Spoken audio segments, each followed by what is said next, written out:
Halo teman-teman, di sini saya Nur Hairi Simanulang. Saya ingin bersaksi atau berbagi pengalaman tentang Tuhan bekerja dalam kehidupan saya dan keluarga saya. Jujur agak deg-degan sih mau cerita ini, karena hal ini bukan hal yang mudah buat saya. Aku mau cerita tentang satu masa dalam hidup aku, di mana aku hampir kehilangan keluargaku. Jadi waktu itu kondisi di rumahku benar-benar gak baik. Orang tuaku sering banget berantem, bertengkar, adu mulut. Awalnya cuma berbeda pendapat, tetapi lama-lama jadi saling menyakitkan. Dan yang paling bikin aku hancur, yaitu aku pernah mendengar perkataan dari mereka ingin bercerai. Di momen itu rasanya kayaknya dunia aku akan seakan-akan runtuh. Aku takut pulang ke rumah, aku takut dengar suara mereka bertengkar. Bahkan kadang aku cuma bisa diam di kamar sambil nangis. Aku mikir, kenapa harus keluarga aku Tuhan? Aku salah apa? Jujur, waktu itu aku ngerasa sangat sendirian. Walaupun aku punya banyak teman, tetapi perasaan itu berbeda. Ini tentang keluarga aku sendiri. Sampai pada akhirnya, di satu malam, aku ingat bahwa aku udah gak kuat lagi. Aku nangis, aku mulai berdoa kepada Tuhan. Tapi doaku waktu itu bukan doa yang bagus atau panjang. Aku cuman bilang kepada Tuhan, Tuhan tolong aku gak mau keluargaku hancur.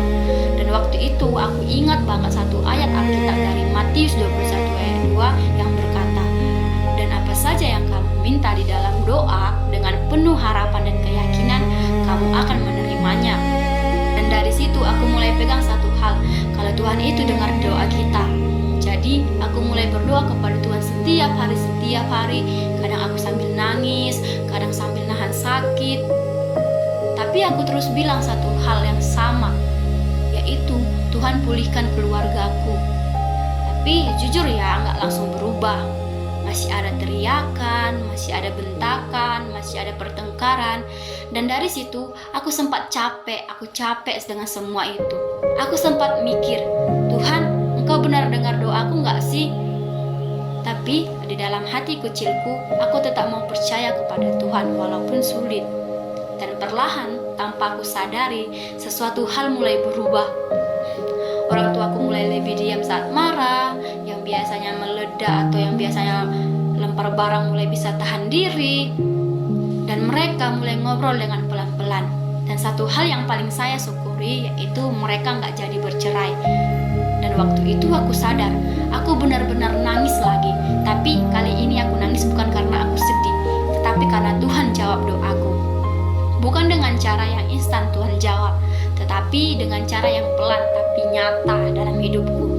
Nah, dan dari situ aku belajar, Tuhan itu gak pernah tutup telinga.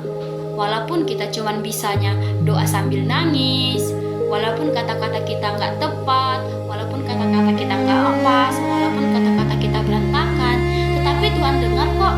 Dan kadang Tuhan gak langsung ubah keadaan, tetapi Dia ubah hati orang-orang yang ada di dalamnya. Nah, dan sekarang keluargaku memang belum sempurna, tapi jauh lebih baik. Ada damai yang dulu gak pernah ada. Dan aku tahu itu semua karena Tuhan. Jadi buat kamu yang mengalami hal yang sama-sama seperti aku, atau lagi ada masalah berat, jangan pernah berhenti berdoa. Ya, walaupun rasanya Tuhan jauh, walaupun belum ada jawaban, tapi tetaplah percaya. Karena sama seperti yang tertulis dalam Matius 21 ayat 22, dan apa saja yang kamu minta dengan iman dan penuh kepercayaan, kamu akan menerimanya. Sekian kesaksian dari hidup saya. Terima kasih ya sudah mau mendengar cerita saya. Tuhan Yesus memberkati. Shalom.